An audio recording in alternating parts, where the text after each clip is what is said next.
കേരളം സാമ്പത്തിക പ്രതിസന്ധിയിൽ തന്നെയാണ്. കേരളത്തിന്റെ സാമ്പത്തിക പ്രതിസന്ധി ഓരോ ദിനവും അതിരൂക്ഷമായി തന്നെ ഉയരുകയുമാണ്. എങ്ങനെയായിരിക്കാം കേരളം ഈ ഒരു സാമ്പത്തിക പ്രതിസന്ധിയെ തരണം ചെയ്യാൻ പോകുന്നത്? എന്തുതന്നെയായാലും കേരളം നിയമപരമായുള്ള ഒരു നീക്കം കേന്ദ്രത്തിന് എതിരെ നടത്തിയിട്ടുണ്ട്. സുപ്രീം കോടതി വിധി എന്താകും എന്നുള്ളൊരു ആകാംക്ഷയുണ്ട്, ആശങ്കയുമുണ്ട്.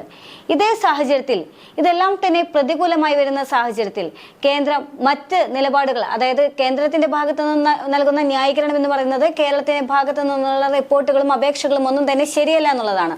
അപ്പോൾ കേന്ദ്രത്തിന്റെ മനോഭാവം ഇത്തരത്തിൽ തുടർന്നു കഴിഞ്ഞാൽ കേരളം എങ്ങനെയായിരിക്കും ഇതിനോട് പ്രതികരിക്കാൻ പോകുന്നത് എന്നുള്ളൊരു ചോദ്യമാണ്. ആ ചോദ്യത്തിന് കേരളത്തെ സംബന്ധിച്ചിടത്തോളം ആകെയുള്ള ഉത്തരം എന്ന് പറയുന്നത് നികുതി വർധനവാണ്. കാരണം നികുതി വർധനവ് എന്ന ഒരു ഉത്തരത്തിലേക്ക് വിരൽ ചൂണ്ടാനുള്ള പ്രധാനപ്പെട്ട കാരണം കഴിഞ്ഞ വർഷത്തെ ബജറ്റ് അവതരണമാണ്.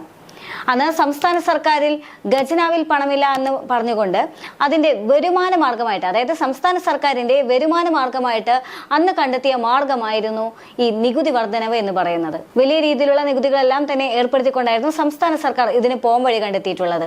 പക്ഷേ ആ കാലഘട്ടത്തിൽ നിന്നും ഇപ്പോഴത്തേക്ക് പരിശോധിക്കുമ്പോൾ വലിയ രീതിയിലുള്ള മാറ്റമാണ്. ഇപ്പോൾ ഖജനാവിൽ പണമില്ല എന്നുള്ളതല്ല പ്രശ്നം.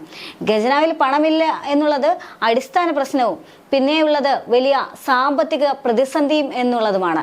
അതായത് കേരളത്തെ സംബന്ധിച്ചിടത്തോളം സർക്കാരുമായി ബന്ധപ്പെട്ടുള്ള എല്ലാ ഓഫീസുകളും ഓരോ ദിവസവും വലിയ കടുത്ത സാമ്പത്തിക പ്രതിസന്ധിയിലേക്ക് കടന്നു പോവുകയാണ് എന്നുള്ളതാണ്.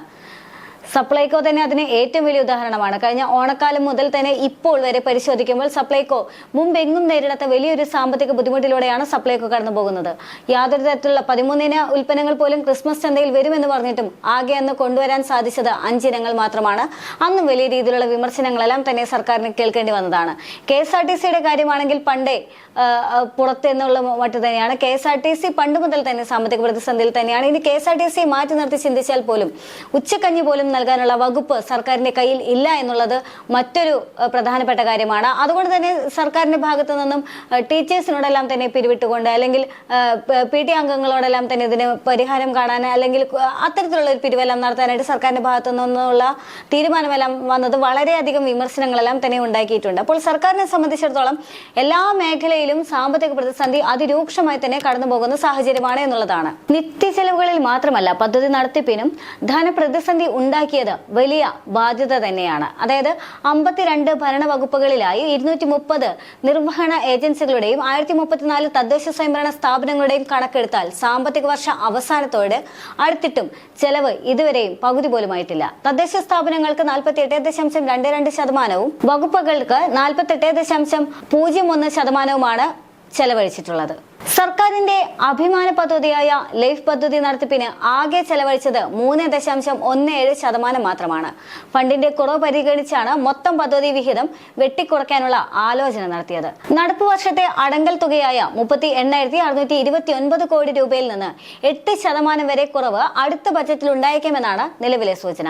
പദ്ധതികളുടെ നടത്തിപ്പും കണക്കും തമ്മിലെ പൊരുത്തക്കേട് ഒഴിവാക്കാമെന്നാണ് വിശദീകരണം നൽകുന്നത്.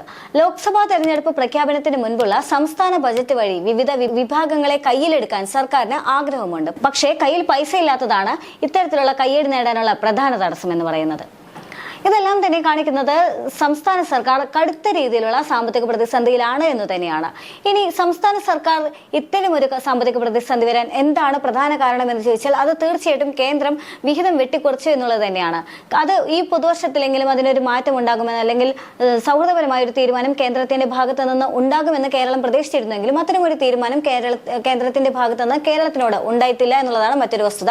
മാത്രമല്ല കഴിഞ്ഞ 2 ദിവസങ്ങളിലായിട്ട്, അതായത് 2 തവണകളിലായിട്ട്, കഴിഞ്ഞ 2 തവണകളായിട്ട് 2024 ആരംഭിച്ചതിന് ശേഷം കഴിഞ്ഞ 2 തവണകളിലായിട്ട് കേന്ദ്രത്തിന്റെ ഭാഗത്തു നിന്നും വലിയ തോതിലുള്ള ഒരു വെട്ടിക്കുറയ്ക്കൽ വീണ്ടും കേരളത്തിന്റെ വിഹിതത്തിന്റെ കാര്യത്തിൽ നടന്നു എന്നതാണ് മറ്റൊരു അതിശയിപ്പിക്കുന്ന കാര്യം എന്ന് പറയുന്നത്.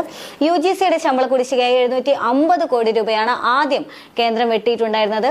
അതിനുള്ള ന്യായീകരണം എന്ന് പറയുന്നത് അതിനുള്ള അപേക്ഷ വൈകിയാണ് കേരളം നൽകിയത് എന്നുള്ളതാണ് അതിനുള്ള ന്യായീകരണം എന്ന് പറയുന്നത്. മറ്റൊരു കാര്യം എന്ന് പറയുന്നത് കേരളത്തിന് കടമെടുക്കാനുള്ള ഒരു വായ്പാ പദ്ധതി പദ്ധതി അല്ലെങ്കിൽ ആ ഒരു കടമെടുപ്പ് സാധ്യത കേന്ദ്രം തടഞ്ഞു വെച്ചിരിക്കുകയാണ്. ഇപ്പോൾ കടമെടുപ്പ് സാധ്യത എന്ന് പറയുന്നത് ഏകദേശം 56,000 കോടി രൂപ വെട്ടിക്കുറച്ചുകൊണ്ടാണ് അതിനുള്ള സാധ്യത പോലും കേന്ദ്രം കേരളത്തിന് നൽകുന്നു എന്നുള്ളതാണ് മറ്റൊരു വസ്തുത എന്ന് പറയുന്നത്.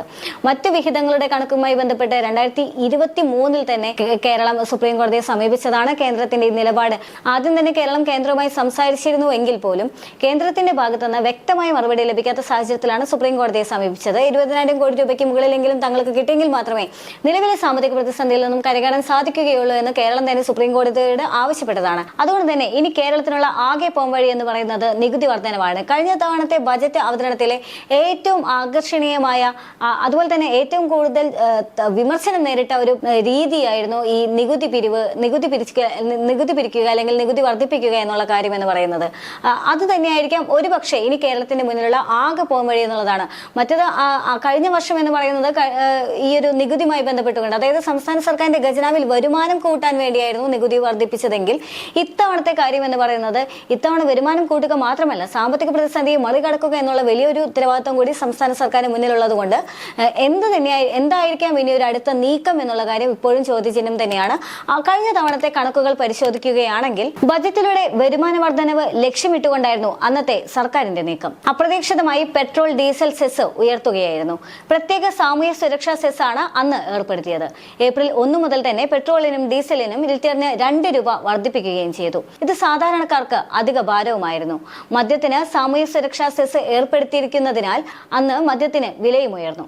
ദുർബല വിഭാഗങ്ങൾക്ക് സാമൂഹ്യ സുരക്ഷ ഉറപ്പുവരുത്തുന്നതിനായി സാമൂഹ്യ സുരക്ഷാ സീഡ് ഫണ്ട് മുഖേന അധിക വിഭവ സമാഹരണം നടത്താനും അന്ന് പദ്ധതി ഉണ്ടായിരുന്നു. ഇതിനായാണ് അധിക സാമൂഹ്യ സുരക്ഷാ സെസ് ഏർപ്പെടുത്തിയിട്ടുണ്ടായിരുന്നത്. ഇത്തരത്തിലുള്ള ഓരോ മേഖലയിലും സെസ് ഉയർത്തിക്കൊണ്ട് നികുതി വർദ്ധിപ്പിച്ചുകൊണ്ടായിരുന്നു സർക്കാരിന്റെ നീക്കം എന്ന് പറയുന്നത്. അതുകൊണ്ട് തന്നെ ഇനി വരാനിരിക്കുന്ന ബജറ്റിൽ അഥവാ ഇനി വരാനിരിക്കുന്ന സർക്കാരിന്റെ ഒരു പോംവഴി എന്ന് പറയുന്നത് എന്തായിരിക്കും എന്നുള്ള ഒരു ആശങ്ക ഇപ്പോഴും നിലനിൽക്കുന്നുണ്ട്. സർക്കാരിനെ സംബന്ധിച്ച് ഇതെല്ലാം തന്നെ വിലയെല്ലാം വർദ്ധിപ്പിക്കുക അല്ലെങ്കിൽ നികുതി എല്ലാം വർദ്ധിപ്പിക്കുക എന്നല്ലാതെ മറ്റൊരു പോംവഴി ഇല്ല എന്നുള്ളത് തന്നെയാണ്.